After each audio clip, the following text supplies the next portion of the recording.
The United States has indicted Cuba's former president, Raúl Castro, on murder charges. Castro, who is now 94, is still living in the Caribbean island nation. The U.S. Department of Justice says the allegations date back to the 1990s when he was the defense minister. The CBC's Chris Reyes is tracking developments from New York.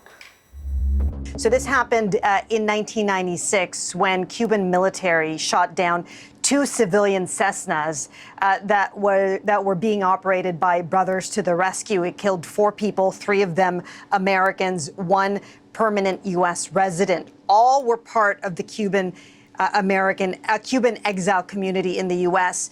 And Andrew, their mission was essentially to patrol the waters off of Cuba, looking for anyone fleeing Cuba and stranded at sea. And remember, this was the era when there was a surge of Cubans fleeing their country by sea to seek refugee status in the U.S.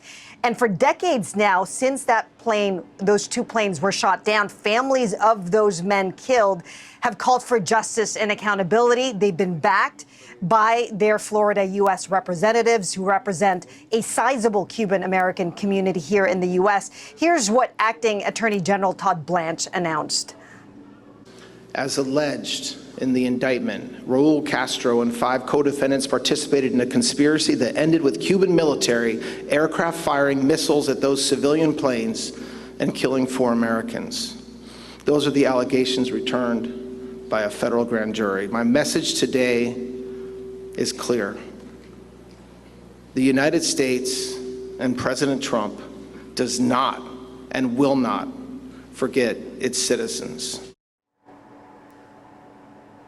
And just to underline again, Andrew, the charges, Raúl Castro is charged with 1 count of conspiracy to kill U.S. nationals, and also charged with 4 counts of murder.